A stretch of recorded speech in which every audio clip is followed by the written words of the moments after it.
नमस्कार, आप देख रहे हैं यूपी न्यूज 24/7 और मैं हूं आपके साथ ज्योतिका। आइए रुक करते हैं कुछ बड़ी खबरों की ओर।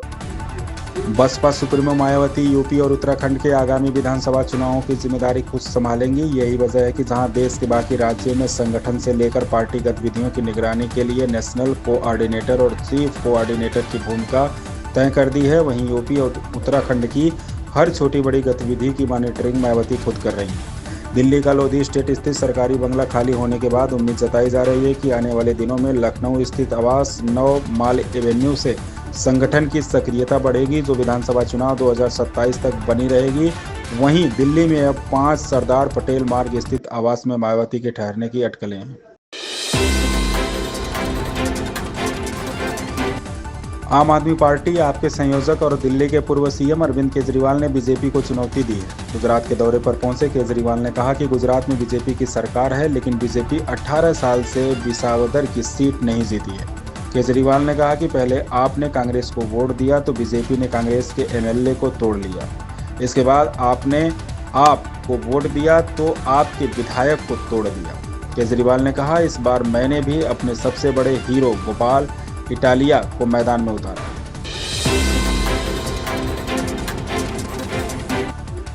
बिहार विधानसभा चुनाव को लेकर राजनीतिक सरगर्मी जोर पकड़ रही है। पिछले कुछ दिनों से बिहार में एनडीए खेमा सुर्खियों में है। खासकर लोक जनशक्ति पार्टी रामविलास के अध्यक्ष और केंद्रीय मंत्री चिराग पासवान को लेकर खूब चर्चाएं हो रही हैं। चर्चा होना वाजिब भी है। 2020 के बिहार चुनाव में ऐन मौके पर चिराग ने जेडीयू के खिलाफ तमाम सीटों पर प्रत्याशी उतारकर सबको चौंका चुके हैं। महाराष्ट्र में बीजेपी ने 22 जिला अध्यक्षों की दूसरी सूची जारी की है। इसमें पार्टी ने मुंबई के 3 बचे जिलों के लिए शहर प्रमुख तय कर दिए हैं। पार्टी ने उत्तर पश्चिम मुंबई का चीफ ज्ञानमूर्ति शर्मा को बनाया है। दक्षिण मध्य मुंबई की जिम्मेदारी नीरज उभारे और दक्षिण मुंबई की जिम्मेदारी सलाका सालेबी को सौंपी है। पार्टी ने पहली सूची में 58 नाम घोषित किए थे, अब दूसरी सूची में 22 नाम घोषित किए हैं। ऐसे में पार्टी ने राज्य के सभी जिला अध्यक्ष शहर प्रमुख तय कर दिए। बीड जिले का अध्यक्ष शंकर देशमुख को बनाया गया है। महाराष्ट्र में अभी पार्टी की कमान राजस्व मंत्री चंद्रशेखर बावनकुले के हाथों में। कार्यकारी अध्यक्ष रविंद्र चौहान के ही प्रदेश अध्यक्ष बनने की पूरी संभावना है।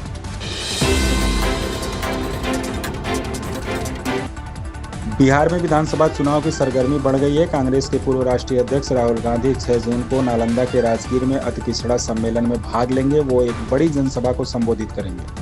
चुनावी साल में राहुल गांधी का ये दौरा कांग्रेस के लिए महत्वपूर्ण है। पिछले 5 महीनों में राहुल गांधी का यह 5वां बिहार दौरा है। वो पहले भी जनवरी, फरवरी, अप्रैल और मई में बिहार आ चुके हैं। कांग्रेस इस सम्मेलन के माध्यम से अत्यंत पिछड़ा वर्ग और पिछड़ा वर्ग को साधने की कोशिश करेगी। बिहार में चुनाव को लेकर राजनीतिक माहौल गर्मा गया है। सत्ताधारी दल और विपक्षी दल दोनों ही अपनी ताकत दिखाने में लगे हैं। हाल ही में प्रधानमंत्री नरेंद्र मोदी 2 दिनों के लिए बिहार आए थे।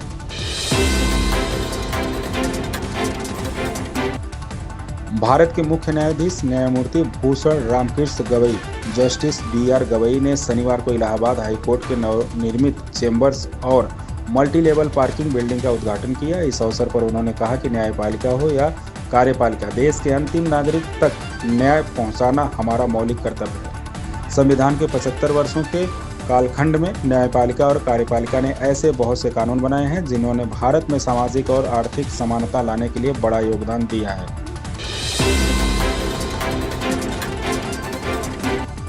लालू यादव को लैंड फॉर जॉब मामले में बड़ा झटका लगा है। दिल्ली हाई कोर्ट ने उनकी याचिका को खारिज कर दिया है। यह याचिका उन्होंने CBI की ओर से दर्ज केस को रद्द करने के लिए दायर की थी। यह मामला रेलवे में नौकरी के बदले जमीन लेने से जुड़ा है। तत्कालीन रेल मंत्री लालू प्रसाद ने दिल्ली हाई कोर्ट में याचिका दायर की थी। लैंड फॉर जॉब केस को रद्द कराना चाहते थे। कोर्ट ने उनकी इस मांग को नहीं माना। हाई कोर्ट ने लालू प्रसाद की याचिका को खारिज कर दिया है। CBI इस मामले में अपनी जांच जारी रख सकती है।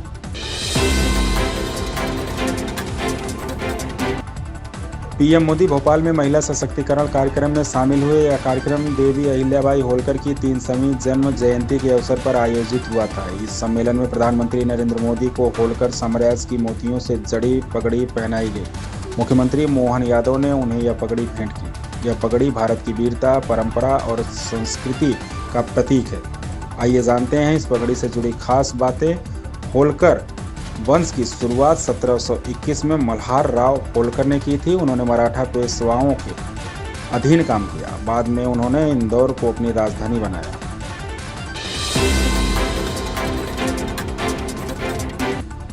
ऑपरेशन सिंदूर को लीड करने में अहम भूमिका निभाने वाली कर्नल सोफिया कुरैशी मोदी सरकार की 11वीं वर्षगांठ के जश्न के हिस्से के रूप में भाजपा की अल्पसंख्यक शाखा की पोस्टर गर्ल होगी, जिसमें अल्पसंख्यकों में महिलाओं पर विशेष ध्यान दिया जाएगा। जश्न के हिस्से के रूप में जमाल सिद्दीकी के नेतृत्व में भाजपा की अल्पसंख्यक शाखा ने मस्जिदों, दरगाहों, चर्चों और गुरुद्वारों के बाहर चौपाल सामुदायिक सभा आयोजित करने की योजना बनाई है।